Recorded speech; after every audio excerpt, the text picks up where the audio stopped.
ஒரு தேசிய கட்சியோட மாநில தலைவரில் ரொம்ப சர்வசாதாரணமாக நட்ட ரோட்டில் வெட்டி போட்டுட்டு போக முடியுது கொலையாளிகளாலன்னா அப்புறம் அது என்ன சட்டம், அப்புறம் என்ன கவர்மெண்ட் இது? எதிர்க்கட்சி தலைவராக இருக்கக்கூடிய எடப்பாடி பழனிசாமி கருத்தை ஒதுக்கி தள்ளிவிட்டு அரசு போக முடியாது. வெறுமனே எடப்பாடியை இழிவுபடுத்துறது, டிஃபேம் பண்ணுறது, சமூக வலைதளங்களில் கூலிப்படையை ஏவி நையாண்டி பண்ணுறது மூலமாலாம் பிரச்சனையை அரசு தீர்த்திட முடியாது. நினச்சி பார்த்தா ரத்தம் கொதிக்கும். தலித் மக்கள் பயன்படுத்தக்கூடிய குடி தண்ணீர் தொட்டியில் மலத்தை கலக்கிறாங்க. கிட்டத்தட்ட 2 வருஷம் ஆக போகுது.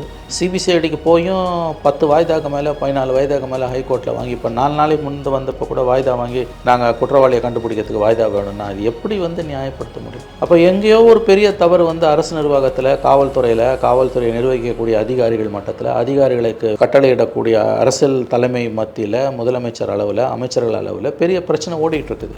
ஒரு காலத்தில் மோடி குஜராத் மாடல் எப்படி சொன்னாரோ அந்த மாதிரி இப்போ திராவிட மாடல் நீங்கள் உங்களுக்கு நீங்களே மாலை போட்டுக்கிறீங்க. டே 1லேருந்து இந்த கவர்மெண்ட்டோட வேலை என்ன? இந்தியாவிலே நாங்கள் தான் உத்தமர்கள், ஒரே அரசு, நல்ல அரசு நாங்கள் தான் நீங்கள் சொல்கிறீங்க. இந்த மாதிரி உயர்வு நெரிசலில் சுப்பீரியாரிட்டி காம்ப்ளெக்ஸில் நீங்கள் ஃபங்க்ஷன் பண்ணுறீங்கன்னா உங்கள் கவர்மெண்ட்டில் நடக்கிற சிறிய தவறுகள் கூட பெரிய தரவுகளாகத்தான் பார்க்கப்படும். அதுதான் இன்றைக்கி இவங்க பிரச்சனையா.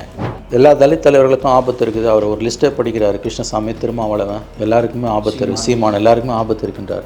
சட்டம் ஒழுங்கு சரியாக இல்லாமல் நீங்கள் 1000 வளர்ச்சி திட்டங்களை அமல்படுத்தினாலும் அதுக்கு வெள்ளை கரிச்சு நீராக தான் போய் முடியும். இதை ஆட்சியாளர்கள் புரிந்து கொள்ள வேண்டும். திமுக ஆட்சியில் வரப்பெல்லாம் கொலையும் பெருகி விடுகிறது. நான் அந்த வாதத்தை ஏற்கவில்லை. நான் அதை ஒதுக்கி தள்ளுகிறேன். எல்லா கவர்மெண்ட்லையுமே தான் நடந்திருக்கு. ஆனால் இந்த கவர்மெண்ட்டில் இப்போ கொஞ்சம் அதிகமாக நடக்குது. இதில் ஏன் மக்களுக்கு கோபம் வருது, எதிர்க்கட்சிகளுக்கு கோபம் வருதுன்னா, நீங்கள் ஆரம்பத்திலேருந்தே சூப்பர்லேட்டிவ் ஸ்டேட்மெண்ட்ஸில் தான் உங்களை கவர்மெண்ட்டை பற்றி நீங்களாவே நாங்கள் தான் உலகத்திலே உத்தமர்கள்ன்ற மாதிரி பேசுனீங்க. பட் திராவிட மாடல்னு சொல்லிக்கிட்டு, சமூக நீதினு சொல்லிக்கிட்டு இது நடக்கும்போது தான் இன்னமும் கோபம் வருது. மாயாவதி சொல்லிட்டு போகிறாங்க, அரசுக்கு மறைக்கிறதுக்கு, மாநில அரசுக்கு மறைக்கிறதும் இல்லைன்னா சிபிஐ விசாரணை கொடுங்கன்னு. பதவியில் இருக்கிற மத்திய மந்திரி ராம்தாஸ் அத்வாலே சிபிஐ விசாரணை கேட்குறாரு. எதிர்க்கட்சி தலைவர் 595 கொலை 2 வருஷத்துலன்றாருன்னா கவர்மெண்ட் சீரியஸாக வியூ பண்ணணும். இல்லைனா இது ரொம்ப பெரிய பிரச்சனையாக தான் இந்த கவர்மெண்ட் தலையில் விடும். திராவிட மாடல் அது என்ன, திராவிடம் என்ன மாடல்னு யாருக்கும் தெரிய போகிறதில்ல. எனக்கு தெரிஞ்சு அவங்க ஒரு ஸ்டெட் ஆஃப் வியாகியானத்தை கொடுக்குறாங்க. அது தமிழ்நாடு மாடல் நீ சொல்லலாம். திராவிட மாடல்ன்றதுக்கான அர்த்தம் என்னன்னு தெரியல. ரெண்டாவது, திராவிடம் என்ற பதத்தை கொண்டு நீங்கள் இவ்வளோ தூரம் வைக்கிறது அது பல விதமான வேறு விதமான விமர்சனங்களுக்கு தான் உள்ளாகி இருக்கு. இவங்களெல்லாம் பார்க்குறப்போ கஷ்டமாக இருக்குல்ல.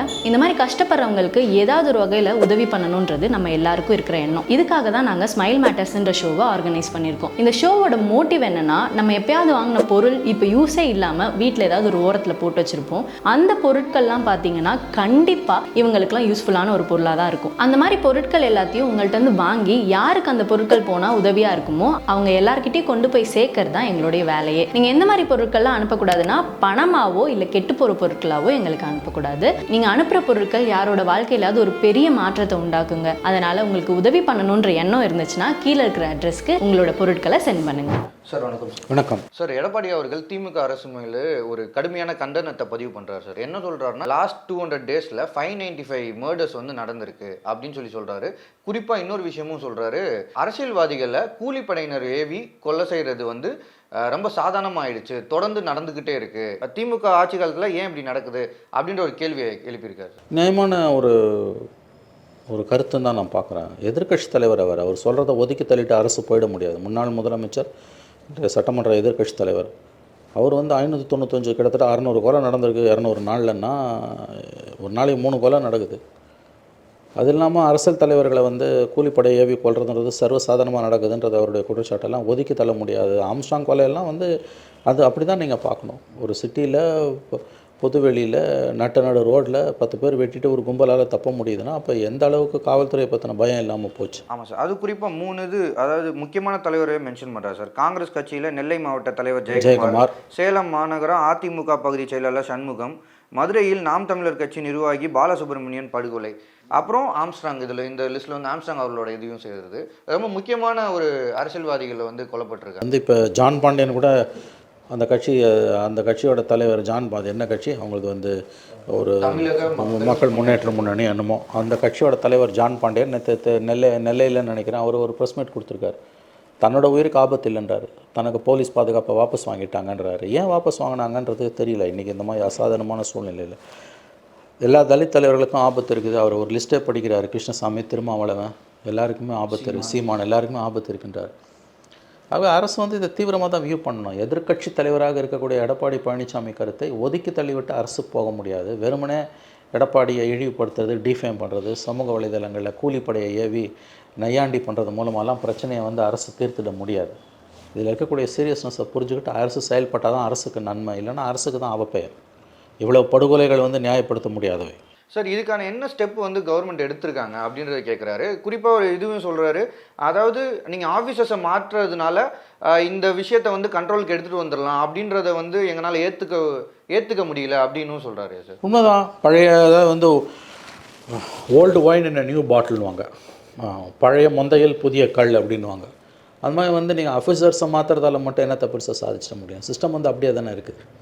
ஆம்ஸ்ட்ராங் படுகொலை வந்து ஒரு பெரிய இண்டிகேட்டருங்க.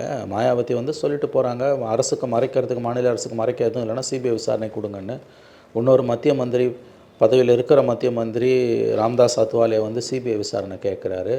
எதிர்க்கட்சி தலைவர் 595 கொலை 2 வருஷத்துலன்றாருன்னா கவர்மெண்ட் சீரியஸாக வியூ பண்ணணும். இல்லைனா இது ரொம்ப பெரிய பிரச்சனையாக தான் இந்த கவர்மெண்ட் தலையில் விடியும். சார் எதனால சார் இப்போது பொதுவாகவே திமுகவோட ஆட்சி காலத்தில் வந்து ஒரு தொடர்ந்தக்கூடிய ஒரு குற்றச்சாட்டு என்னன்னா, திமுக ஆட்சிக்கு வந்தால் ரவுடிஸோட அட்ராசிட்டிஸ் வந்து அதிகமாகும் அப்படின்னு பரவலாக ஒரு பேச்சு இருக்குது. எப்பயுமே வந்து இது ஒரு முக்கிய குற்றச்சாட்டாக பதிவு பண்ணுவாங்க எதிர்த்தரப்பினர்.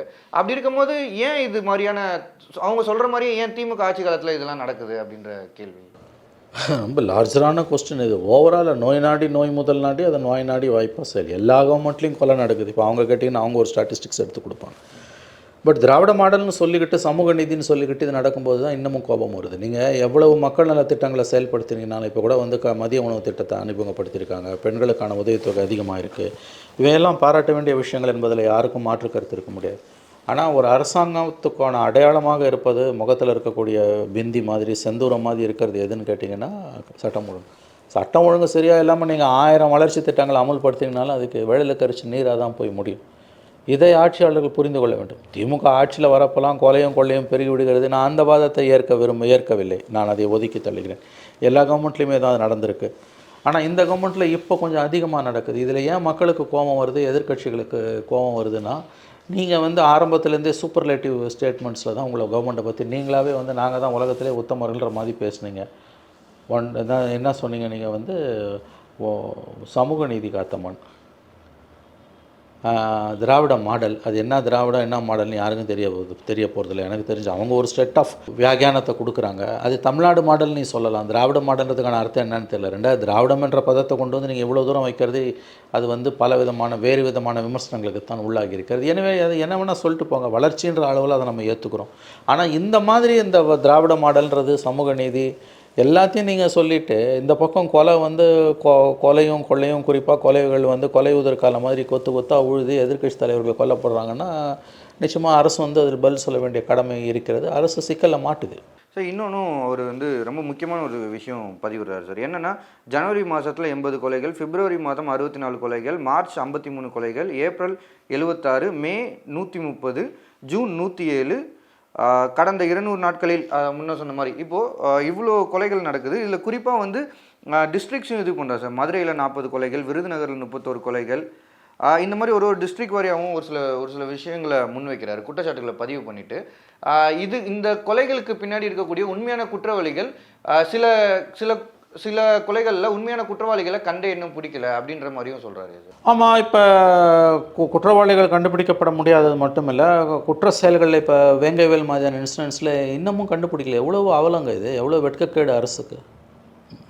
நினச்சி பார்த்தா ரத்தம் கொதிக்கும். தலித் மக்கள் பயன்படுத்தக்கூடிய குடி தண்ணீர் தொட்டியில் மலத்தை கலக்கிறாங்க. கிட்டத்தட்ட 8 மாதம் ஆகுது அந்த கேஸு. 2 வருஷம் ஆகுது சம்பவம் நடந்து, கிட்டத்தட்ட 2 வருஷம் ஆக போகுது. சிபிசிஐடிக்கு போயும் 10 வாய்தாக்கு மேலே 14 வாய்தாக்கு மேலே ஹைகோர்ட்டில் வாங்கி, இப்போ 4 நாளைக்கு முன்பு வந்தப்போ கூட வாய்தா வாங்கி நாங்கள் குற்றவாளியை கண்டுபிடிக்கிறதுக்கு வாய்தா வேணும்னா அது எப்படி வந்து நியாயப்படுத்த முடியும்? அப்போ எங்கேயோ ஒரு பெரிய தவறு வந்து அரசு நிர்வாகத்தில், காவல்துறையை நிர்வகிக்கக்கூடிய அதிகாரிகள் மட்டத்தில், அதிகாரிகளுக்கு கட்டளையிடக்கூடிய அரசியல் தலைமை மத்தியில், முதலமைச்சர் அளவில், அமைச்சர்கள் அளவில் பெரிய பிரச்சனை ஓடிட்டுருக்குது. அதனால் எடப்பாடி பழனிசாமி எதிர்க்கட்சி தலைவர் எழுப்பியிருக்கக்கூடிய அந்த குற்றச்சாட்டுக்கள் ரொம்ப ரொம்ப நியாயமானவை. அரசு கவனம் செலுத்தலைன்னா கஷ்டம். 40 சீட்டு ஜெயிச்சிட்டாங்க, அந்த இருமாப்பிலே ஆட்சியாளர்கள் இருப்பார்களே, ஆனால் இது மேலும் மேலும் அவர்களுக்கு அவப்பெயரைத்தான் கொண்டு வரும். நல்லா ஞாபகம் வச்சுக்கோங்க, பார்லிமெண்ட்டில் 40 ஜெயிச்சதால் அசம்பிளியில் அப்படியே அது மக்கள் அள்ளி கொடுத்துருவாங்கன்னு ஒருபோதும் கனவு காணாதீர்கள். அசம்பிளி எலெக்ஷன் வேறு பேராமீட்டர்ஸில் நடக்கும், கம்ப்ளீட்லி வேறு பேராமீட்டர்ஸில் நடக்கும். இதை ஆட்சியாளர்கள் நினைவில் கொள்ள வேண்டும். சார் இப்போது இன்றைக்கி நடக்கக்கூடிய அந்த ரஞ்சித்தோட நினைவேந்தல் பேரணி அந்த பேரணிக்கு வந்து இப்போ இவங்க கொலைகளுக்கு வந்து எதிராக கண்டனத்தை பதிவு பண்ணுறாங்க. அந்த பேரணியில் ஏடிஎம்கே வந்து என்ன மாதிரியான ஒரு ஸ்டாண்ட் எடுப்பாங்க? இல்லை அவங்க இணைந்து அந்த பேரணியில் பயணிக்கிறதுக்கான வாய்ப்புகள் இருக்கா, இல்லை எப்படி பார்க்கணும்? எனக்கு தெரியாது. இன்றைக்கி பேசிகிட்டு இருக்கோம், இன்னும் 2 மணி நேரத்தில் நடக்க போகுது. அது அவங்க என்ன பண்ண போகிறாங்கன்னு தெரியாது. இது நம்ம வந்து பேரணி நடந்து முடிஞ்ச பிறகு பேச வேண்டிய விஷயம். இப்போ பேச முடியாது. இப்போ இது குறித்து எதுவும் பேச முடியாது. ஸோ இப்போ கருத்து சொல்வது சரியாக இருக்காது. தலித் வாக்குகளை அதிமுக குறிவைக்குதான்ற கேள்வி எழுந்ததுன்னா அதுக்கான பதில் வேறு. அவங்க அதை கண்டிப்பாக குறி வைக்கிறாங்க, இந்த தங்கள் பக்கம் இழுக்க பார்க்குறாங்க. அது வெற்றி பெறுமா இல்லைன்றதெல்லாம் வந்து நம்ம அது நாள் இருக்குது, இன்னும் 22 மாதம் இருக்குது அசம்பிளி எலெக்ஷனுக்கு. பட் டெஃபினட்டாக தலித் ஃபேக்டர் வர அசம்பிளி எலெக்ஷனில் ஒரு முக்கியமான ஃபேக்டராக இருக்குன்றது உண்மை. அதை நம்ம மறுக்க முடியாது. ஏன்னா திருமாவோட நம்ம போன ஸ்டோரியில் பேசின மாதிரி திருமாவோட ஸ்டாண்டு கூலிக்கு ஆள் பிடிப்பவர்கள் இரங்கல் கூட்டம்ன்றதுலாம் ரொம்ப கடுமையான ஒரு வார்த்தை. யாரை சொல்கிறாருன்னு தெரியல. அவர் விளக்கினால்தான் நன்றாக இருக்கும். அதனால் தலித் இஷ்யூ, தலித் கார்டை எதிர்க்கட்சிகள் திமுகவுக்கு எதிராக கையில் எடுக்க விரும்புகின்றன. திமுக அதை தன் கையிலேயே தக்க வைத்துக்கொள்ள விரும்புகிறது. இதுதான் இப்போ தமிழ்நாட்டில் நடக்கிற பிரச்சனை தலித் பாலிடிக்ஸில். எடப்பாடி அவர்கள் பதிவு பண்ணுற மாதிரி, அதாவது நிறைய விஷயம் வந்து ரொம்ப மந்த் வைஸாக எவ்வளோ இது நடந்திருக்குன்னு சொல்கிறாரு, எந்தெந்த டிஸ்ட்ரிக்ட்ஸ்ன்னு சொல்கிறாரு, முக்கியமான அரசியல்வாதிகளும் கொல்லப்பட்டிருக்கு அப்படின்றாரு. ஸோ இப்போ இந்த ஃபேக்ட்ஸ் வச்சு பார்க்கும்போது நீங்கள் எப்படி சார் பார்க்குறீங்க? நிஜமாவே இந்த ஆட்சி காலத்தில் வந்து இது பெரிய லெவலில் நடக்குதுன்னு பார்க்குறீங்களா, இல்லை ஒரு ப்ரீவியஸ் ஆட்சி காலத்துலேயும் அந்த லாஸ்ட் 10 இயர்ஸ் ஏடிஎம்கேயோட ஆட்சி காலத்துலையும் இது மாதிரியான நிகழ்வுகள்? இல்லை எல்லா ஆட்சி காலத்துலேயும் நடப்பது தான் கொலைகள்ன்றது. ஸ்டாட்டிஸ்டிக்ஸை எப்படி பார்க்குறதுன்றது ஒன்று இருக்குது. என்ன டைப் ஆஃப் கொலைகள், ஆதாய கொலைகள், அரசியல் கொலைகள், இவ்வளோ வித்தியாசம் இருக்குது. வெறும் மியர் ஸ்டாட்டிஸ்டிக்ஸை வச்சு நீங்கள் முடிவு பண்ண முடியாது. The quality of statistics is very important. அப்படி பார்க்கும்போது எடப்பாடி பீரியட்லையும் கொலைகள் நடந்தது. ஆனால் இந்த மாதிரியான ஒரு அக்ரெசிவாக வந்து பொலிட்டிக்கல் இன் நேச்சர் நடந்ததை எனக்கு தெரிஞ்சு இல்லை. அப்படியே இருந்தாலும் வந்து அன்னைக்கு என்ன நடந்ததுன்னு அந்த ஸ்டாட்டிஸ்டிக்ஸை கொண்டு வந்து இன்றைய ஆட்சியாளர்கள் அதை நியாயப்படுத்த முயற்சித்தால் அது அவலமானது. நீங்கள் தான் திராவிட மாடல் இல்லை, சமூக நீதி இல்லை, இந்தியாவிலே பெஸ்ட்டு கவர்மெண்ட் இல்லை. ஒரு காலத்தில் மோடி வந்து குஜராத் மாடல் எப்படி சொன்னாரோ அந்த மாதிரி இப்போ திராவிட மாடல் நீங்கள் உங்களுக்கு நீங்களே மாலை போட்டுக்கிறீங்க. டே 1லேருந்து இந்த கவர்மெண்ட்டோட வேலை என்ன? இந்தியாவிலே நாங்கள் தான் உத்தமர்கள், ஒரே அரசு, நல்ல அரசு நாங்கள் தான் நீங்கள் சொல்கிறீங்க. இதெல்லாம் ரொம்ப ஒரு உயர்வு நெகிழ்ச்சியில் வரக்கூடியது.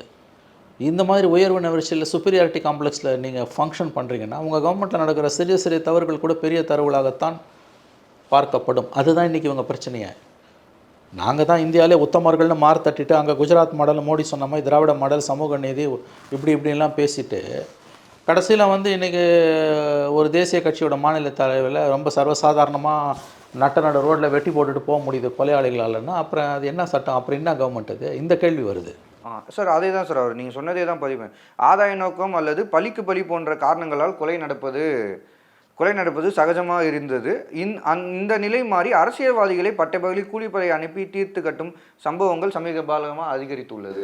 நியாயமானது. குவாலிட்டேட்டிவ் டிஃப்ரென்ஸ் வருது இல்லை. ஒரு மாநில தேசிய கட்சியோட மாநில தலைவரை கொல்ற தைரியம் வந்து கூலிப்படைக்கு அவ்வளோ சாதாரணமாக வராது. ஏதோ பெரிய பின்புலம் இருந்தால் வழியாக வராது. வெறும் காசு கொடுத்தா மட்டும் வராது. இப்போ பாருங்கள், அதில் 16 பேர் அரெஸ்ட் பண்ணி 15-16 பேர் அரெஸ்ட் பண்ணியிருக்காங்க. 50 லட்சம் 1 கோடி வரைக்கும்லாம் பேங்க் பரிவர்த்தனை நடந்திருக்குன்றாங்க. இவ்வளோ பணம்லாம் யார் கொடுப்பா? அப்போ அந்த இடத்துல வந்து இந்த கவர்மெண்ட்டோட record in maintaining law and order ரொம்ப அதில் பாதாளத்துக்கு போகுது. ஆமாம், அவங்க எல்லாருமே ப்ரீவியஸாக தாதாக்களாக இருந்தவங்க தானே. இப்போ 595 கொலை 200 நாள்லன்னா எடப்பாடி பீரியடில் இல்லையான்னு வியாகியானம் பேசுகிறதும் அன்றைக்கி நடந்த விஷயத்தை கொண்டு வந்து அந்த ஸ்டாட்டிஸ்டிக்ஸ் அன்றைக்கி வைக்கிறதும் அபத்தமானது. முதல்ல இது ரெண்டுத்துக்கும் டிஃப்ரென்ஸ் உண்டு. ஏன்னா அது குவாலிட்டேட்டிவ் டிஃப்ரென்ஸை பார்க்கணும். ரெண்டாவது, அப்படியே இருந்தாலும் நாங்கள் தான் இந்தியாவிலே உத்தமர்கள்னு சொல்லலை. அவங்க திராவிட மாடல், ஆரிய மாடல் எதுவுமே சொல்லலை. அவங்க ஆண்டாங்க, கொள்ளை அடித்தாங்க, போனாங்க, அவ்வளோதான். உத்தமர்கள் மாதிரி இவர்களைப் போல உத்தமர்கள் வேஷம் அவர்கள் கட்டவில்லை. எல்லா கவர்மெண்ட்லேயும் இந்தியா பூரா ஒன்று ஞாபகம் வச்சுக்கோங்க ராம், இந்தியா முழுவதும் எல்லா மாநிலங்கள்லையும் நடக்கக்கூடிய நல்லது கெட்டது தான் தமிழ்நாட்டிலையும் நடக்குது. பெருசாக வித்தியாசம் இல்லை. இந்தியா முழுவதும் மறுபடியும் சொல்கிறேன், எல்லா மாநிலங்கள்லையும் நடக்கக்கூடிய, எல்லா மாநில அரசுகளையும் நடக்கக்கூடிய நல்லது கெட்டது தான் தமிழ்நாட்டிலையும் நடக்குது. ஆனால் ஏன் கோபமாக அதிகமாக வருது திருவாளர் பொதுஜனத்துக்கு, தலித் ஆக்டிவிஸ்ட்டுக்கெல்லாம்னா, எதிர்கட்சிகளுக்கு? இவங்க வந்து டே 1லேருந்து நாங்கள் தான் இந்தியாவிலே உத்தமர்கள், தேனும் பாலும் தமிழ்நாட்டில் ஓடுது, நாங்கள் திராவிட மாடல். அது என்ன திராவிட மாடல்? நீங்கள் வந்து தனியாக உங்களை பிரித்து காமிக்கும் பொழுது அந்த உயர்வு நவிர்ச்சி வருது இல்லையா? செக்ரிகேட் பண்ணி உங்களை நீங்களே வந்து தனிமைப்படுத்திக்கிறீங்கல்ல. ஒரு சுப்பீரியாரிட்டி காம்ப்ளெக்ஸில் நீங்கள் கொண்டு போகிறீங்களா? அவங்க சொன்னாங்கல்ல குஜராத் மாடல்னு, அந்த மாதிரி நீ திராவிட மாடல், நீ தமிழ்நாடு மாடல்னு சொல்லியிருந்தீங்கன்னா இந்த பிரச்சனை வந்திருக்காது.